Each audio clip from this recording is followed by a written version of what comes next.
change to Marco Marchetti, who also has made a little presentation to talk to us a bit about our Dimension 00 group, a rather interesting high-tech little outfit from what I understand.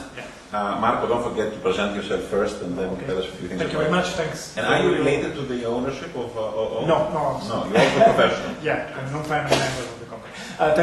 Thank you very much for your invitation, for your kind invitation to this panel. And I'm Mr. Marco Marchetti. I'm now the strategic marketing manager of the company and the corporate communication manager. So thanks again, and I will briefly introduce the company before to start my speech. The OO Group is a pharmaceutical company based in Fermo, so we are from the same region, Marche, of Elica company. We are in the ophthalmic market, and I would say that OO Group is a very young company because it started only in 2000. But as you can see from the chart here, we really have obtained great results in only 8 years, because we passed from a few thousand euros of turnover to over 35 million of turnover, and from 8 persons to over 150 employees, so in terms of human resources. I think that the role that human resources play in our company is very important for the growth, so I'm very happy to speak in this panel. Just to give you a 20-second idea of the work we have done, we started with 2 products, and now we have over 50 products in the market, and we started, of course, only in Italy, but now we are present in 30 different countries in the world through our direct branches in Eastern Europe or throughout a network of distributors in the other countries.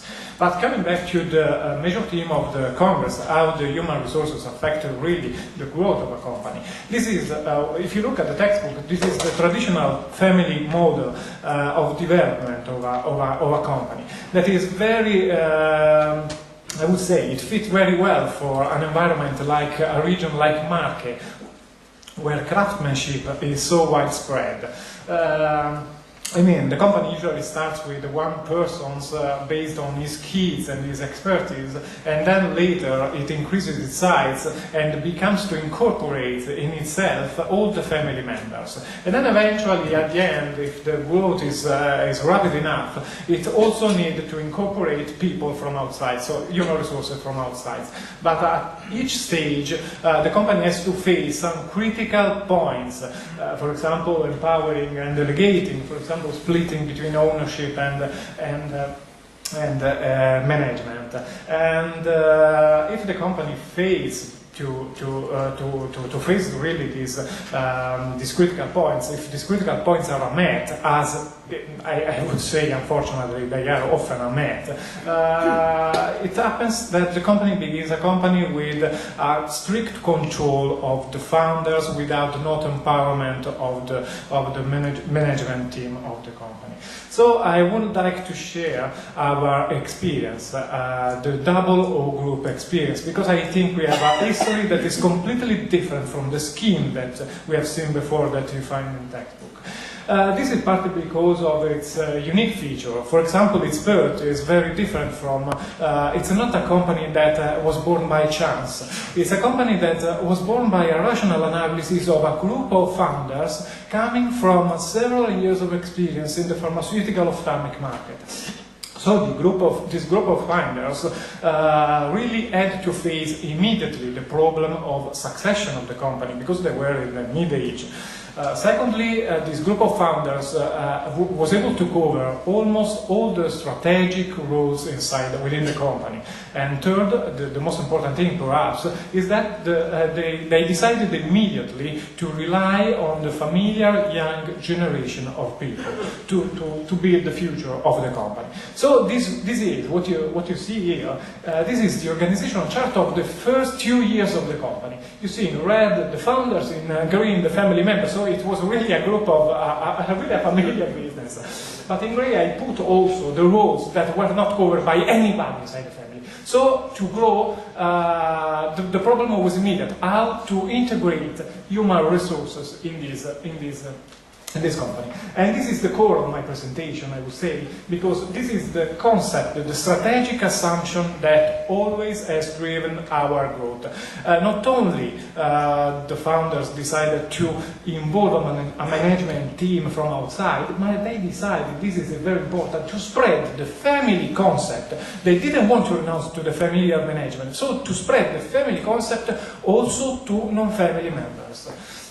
And this is why human resource built a key role in our company, because they had to develop not only skills but values, I would say, how to build. This is by selecting people not only by skills, by experience, but of course by company values, attitude, trust, loyalty, and goal-oriented person, education, information, delegation, and empowerment of young resources. And also the use of systematic meetings as a process of decision making in the company. And this is all of that contributes to lead the company through this family, what we call the family enlargement paradigm. I would say the management coupled with family values. And this is my conclusion. My last slide, I would say that it has worked. The strategic assumption has really worked, because now the WO Group is not a single company, but is a holding of 7 different companies. Each of the companies is led by a member of the family or a non-family member, depending on the skills and on the educational processes. And now we have a large organization with no distinction between founders, family, and non-family members. So this is our experience about human resources and growth of the company. Thanks a lot.